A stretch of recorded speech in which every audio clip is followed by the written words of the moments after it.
Imagine creating a social network that connects billions of people across the world.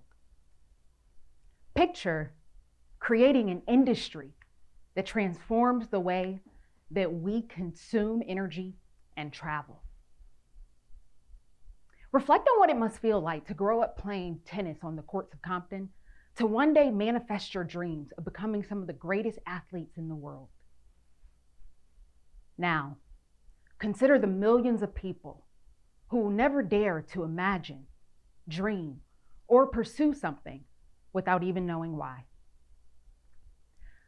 I've spent my entire professional career dealing with other people's alcohol and drug use, suicides, physical assaults, sexual and relationship violence, microaggressions, bias incidents, on top of mental health issues and doing things like strategic planning, policy creation, working on professional development, and trying to remain in compliance with ever-changing laws. But I love it. And I really appreciate the opportunity to have honest and transparent discussions with people under some of the most challenging circumstances. To think, this has been my career after going to school for art. Still, every time I encounter someone, I learn something new. And it's some of my observations that have led to me talking to you today. So let me provide some context. One day I was at lunch with a colleague, and she was asking about a recent family vacation I had been on. So I handed her my phone, and as she was looking through pictures, she pointed out that my hair was really curly and she didn't realize I was natural. I said that I'd been natural for over a decade, but I just wear a silk press because I don't feel like getting all the questions at work. She shared with me that she loved her curls, and it makes her sad that I didn't feel comfortable wearing mine in a professional setting. I told her about some of the experiences that I had with people touching my hair and constantly asking questions about my hair, and she understood my choice. We talked some more, lunch ended, and then one day we went to lunch again, and I noticed that her hair was straight. I complimented her hair, but I didn't say much until the next time when I saw her and her hair was still straight. And so I asked her, "What's up?" And she said, "Well, one day I came to work with my curls down instead of pinned up. And my supervisor said my hair was fun." She took fun to mean unprofessional and thought it would be easier to just straighten her hair. Now, this might not seem like a big deal to some, but I watched her light dim a bit more each day after that. And I heard her constantly question if she could perform within the standards of this field without realizing that she was reshaping them. So for additional context, let me tell you about a student who used to come to my office all the time just to talk about life. One day, she popped in just as I was headed out to give a keynote. I did not have a ton of time, but I could tell that she was troubled and facing some challenges. So she comes in and she says that as she was approaching graduation, which was just a few weeks away, that she wasn't excited about any of the job opportunities coming her way because all she ever wanted to be was a forensic pathologist. Now, this was a student who majored in something altogether different, despite going to a school with a great forensic science program. So I asked her why. And she said that her high school guidance counselor told her that it wouldn't be a good fit, that it would be too challenging, that she wouldn't have support. I questioned this because this was a student who graduated from high school with a 3.75 GPA and was about to graduate from college with nearly a 4.0. As I talked to this student more, all that I could conclude was that that guidance counselor may have been operating from a space of unconscious bias. Unconscious bias refers to those attitudes or stereotypes that affect our understanding, our attitudes, and our decisions in an unconscious manner. And stereotypes are about those preconceived notions that we apply to entire groups without taking individuals into account. Other times it's our assumptions. But whatever it is, it's our lack of awareness that our mind is operating from that place that challenges us. Now, I don't know for a fact that it was unconscious bias that led to that guidance counselor's recommendation. But what I do know is that when I asked this student if this was something she would consider pursuing in graduate school, she repeated the sentiment that it might be too challenging given the lack of representation in the field. Let me share one more quick story. I have a friend who could not be more different than me. I mean, the only thing we share in common is our gender identity. But I am so grateful that life has brought us together. This friend is from the Appalachia region. And so she often talks about how people there are told not to leave because they'll be confronted with too many obstacles beyond the mountains.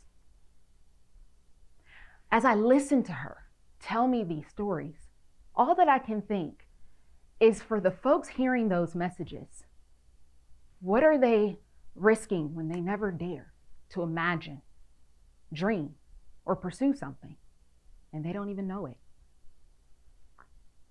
When you couple stories like these with ones that I hear every day from some of the people who I work with, from family, from friends, what I started to notice is I was often hearing things like, I feel like an imposter. I don't deserve this. I shouldn't be here. I can't. And it made me curious. And so as I collected more and more of these narratives, I started to look for themes. And as I looked at themes, one key theme stood out. And that was that they were all doubting themselves and didn't know it. So this leads me to believe that just like we all hold unconscious biases, there are many people who are dealing with unconscious doubt. I am defining unconscious doubt as those uncertainties that lived in undisclosed parts of your mind, hindering your thoughts or progress. Now, as I name this for people, I see light bulbs go off. So I ask you, when you think about your life and you consider how much and in what areas have you allowed yourself to doubt yourself to the extent to which it hinders you, what would be different? So I shared that my entire career has been centered around having difficult conversations. But the one thing that I find easy is finding the good in people. And I recognize that every organization and community is only as good as its people. Yet, we fail to recognize how things like unconscious bias can have a long-term impact on the people on the receiving end. So let me detour for a moment. I told you a few stories, but let me detour. How many of you are familiar with the African impala? Show of hands, African impala. Okay. It's an antelope. It's a really nice animal if you get a chance to see it. The African impala can jump a height of 10 feet and it can leap a distance of 30 feet. Yet, if you were to see it at the zoo, it can be restricted in a space surrounded by as little as a 3-foot wall. Why is that? Now, how high did I say it could jump? And how far can it leap?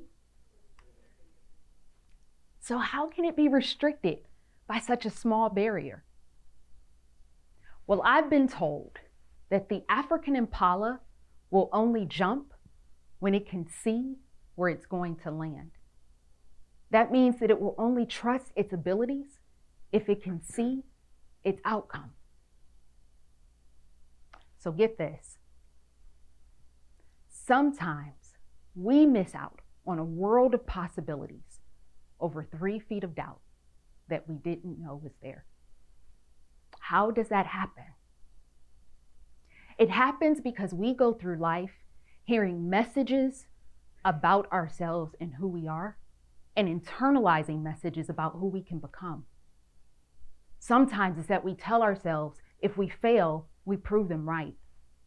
But we forget that to avoid failure is to avoid success. In a conversation that I had with Doctors Juanita Brown and Francis Baldwin, they said to me that language can be life-affirming or life-denying. So we must choose words that build the heart and mind. Anything that we do is for the public good. And everything that happens for the public good happens through people. All people. So treat people well And don't let your unconscious bias become someone else's unconscious doubt. Thank you.